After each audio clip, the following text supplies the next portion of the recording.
L'hiver est plus froid sans toi. Un livre écrit et lu par Margot Pivet-Andrès. Chapitre 1. Tout va bien se passer. Voilà les derniers mots qu'Elias me lança avant de grimper sur le scooter de son ami, son casque bien attaché sur sa tête. J'avais un peu de mal à enregistrer le fait que mon petit frère n'avait plus 3 ans et qu'à présent, il sortait le soir avec ses amis. Je saluai le groupe d'adolescents de la main, en tentant de crier par-dessus les bruyants moteurs que je pouvais venir les chercher si ils buvaient. Je restai devant mon portail, le temps que les scooters disparaissent de mon champ de vision, puis rentrai dans la petite maison familiale. Mon père, Sébastien, regardait comme tous les soirs un reportage. J'observai rapidement l'intitulé. Le retour du loup blanc en Sibérie. Il faut qu'Elias le regarde, dis-je en pointant le téléviseur. Mauvaise idée, il sauterait dans le premier avion direction la Sibérie pour photographier ce loup, répondit ma mère depuis la cuisine. Mon père et moi acquiescèrent avec un léger sourire. Elias a toujours été un passionné par la nature et sa faune. Quand il avait eu son premier appareil photo, nous avions passé presque toute la journée dans la forêt de Fontainebleau à attendre l'arrivée du moindre petit oiseau ou lièvre. Nos parents avaient été obligés de nous forcer à rentrer. J'avais, moi aussi, un très grand attrait pour la nature. Mon frère, c'était pour la photographier, et moi, la dessiner. Mais j'avais laissé cela de côté pour me concentrer sur mes études. Après avoir mangé un peu, je montai rapidement dans ma chambre. Mes feuilles de révision étaient déjà prêtes et m'attendaient sur mon bureau, comme tous les soirs depuis maintenant 2 ans. J'attachai mes longs cheveux bruns bouclés dans un chignon négligé au-dessus de ma tête et m'installai à mon bureau. Récupérer certains cours, les compléter, ficher, effectuer des exercices, relire. Mon quotidien studieux débuté à la rentrée de ma classe préparatoire était devenu une vraie routine. Routine fatigante, chronophage et solitaire. Mais routine payante. Ma première année avait été un succès. Alors pour ma deuxième, la routine continuait. Comme chaque soir, je m'arrêtais précisément à 22h45. Par la suite, je m'occupais de ranger partiellement mon espace de travail avant de m'affaler dans mon grand lit et m'emmitoufler sous mes couettes. Malgré mon radiateur, l'air frais de novembre arrivait à s'immiscer dans ma chambre. J'éteignais ma lampe de chevet et restais sur mon téléphone pendant un moment. Quand je sentis le sommeil peser lourd sur mes paupières, je le lâchai, après avoir vérifié que le son était activé, si Elias avait besoin de moi. Le soleil m'emporta rapidement, comme à son habitude. La tête brumeuse, je clignai plusieurs fois des yeux avant de distinguer l'heure sur mon téléphone. 5h50. Puis je déchiffrai le prénom d'Elias, et comme un robot, je décrochai. « Diane !» cria la voix qui ne ressemblait pas du tout à celle de mon petit frère. « Et Elias, c'est toi ?» demandai-je bêtement de ma voix à moitié endormie. « Non, c'est Valentin, je t'en supplie, il faut que tu viennes !» La détresse dans la voix de l'ami de mon frère commença à me réveiller. Il continua. « On est sur les quais de Seine, près du lycée. On a eu un accident. » Le dernier mot, accident, me fit bondir de mon lit. D'un coup, j'étais réveillée. Je demandai des nouvelles d'Elias, mais son ami, sous le choc, me suppliait de venir. Je raccrochai en lui ordonnant d'appeler les secours. J'attraperai les premiers vêtements qui me tombèrent sous la main. Sans savoir vraiment comment, je fus devant ma voiture, clé en main, à moitié habillée dans un froid presque glacial. Pour la première fois, depuis que j'avais ma voiture, je ne pris pas le temps de mettre de la musique. Je laissai tourner la radio sur un numéro indéchiffrable. Je connaissais ce trajet par cœur. J'étais allée chercher Elias tellement de fois au lycée que je ne pouvais plus les compter. Pourtant, le trajet me paraissait si long. J'entendais mon cœur battre. Les derniers mots de Valentin tournaient et tournaient en boucle dans ma tête.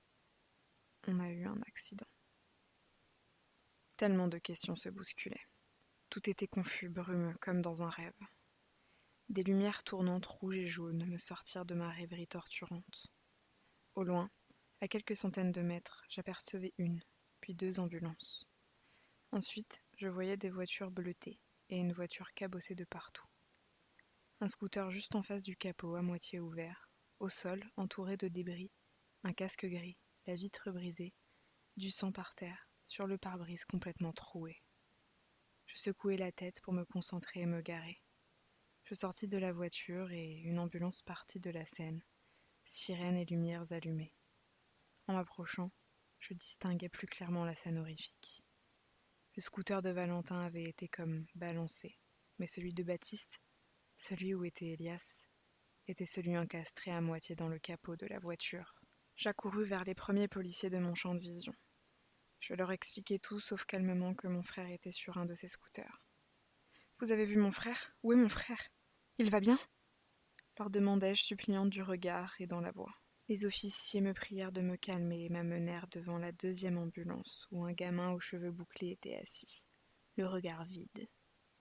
Mais ce n'étaient pas les yeux noisettes d'Elias qui regardaient le sol, ni ses cheveux bouclés bruns qui avaient des bouts de verre se baladant. J'hurlai sur le pauvre Valentin encore sous le choc. Le garçon tenta d'articuler quelques mots, mais ma voix paniquée prit le dessus. « Où est Elias, putain ?»« L'hôpital.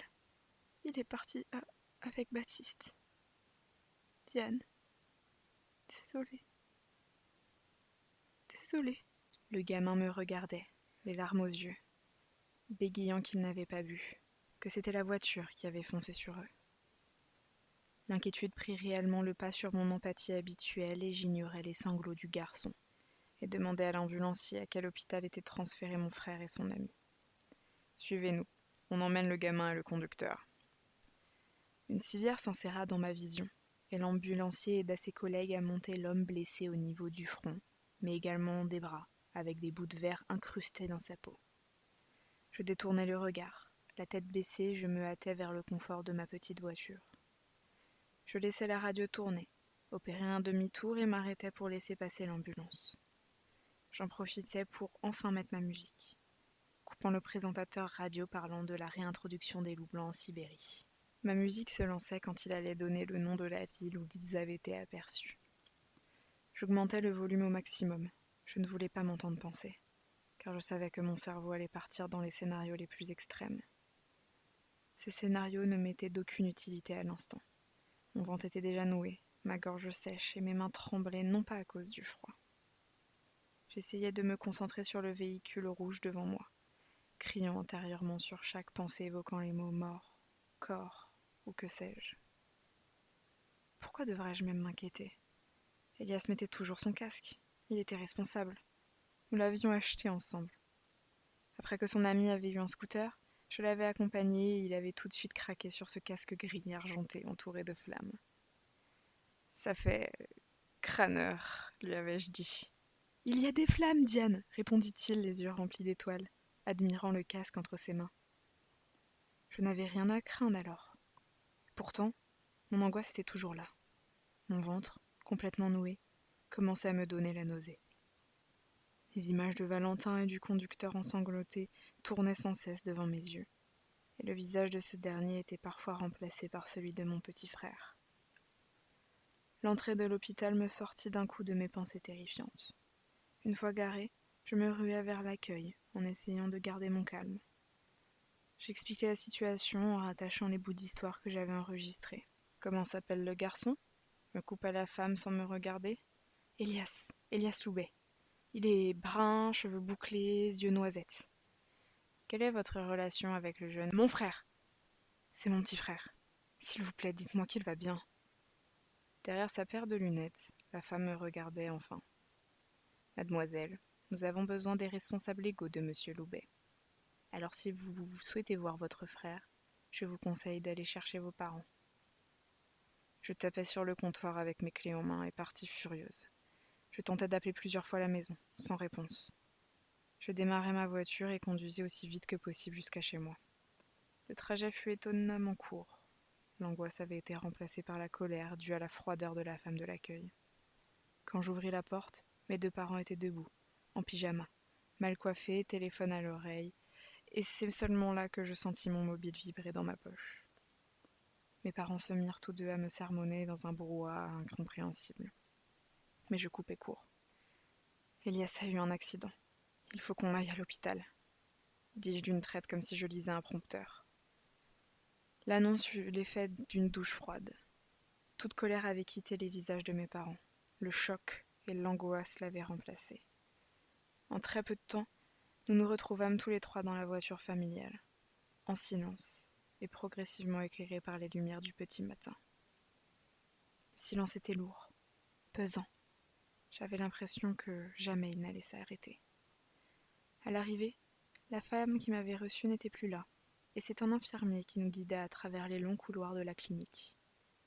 Un médecin grisonnant nous attendait, droit comme un poteau, devant une porte. Il invita mes parents à entrer, le visage bizarrement neutre.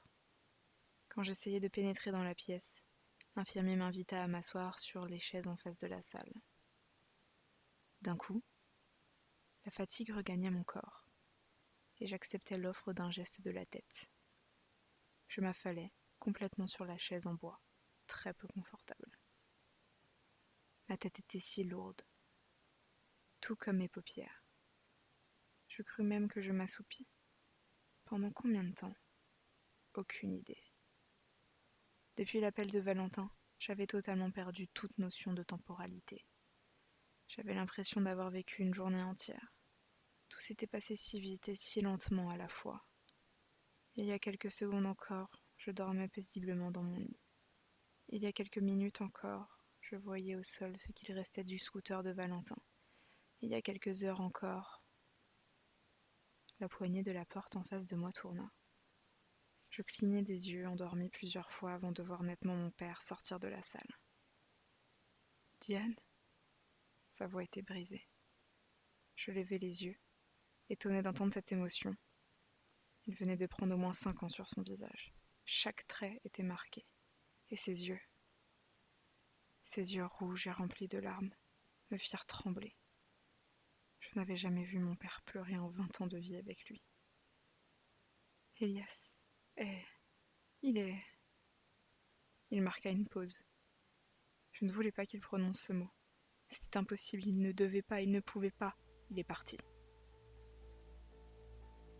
Elias est mort, Diane.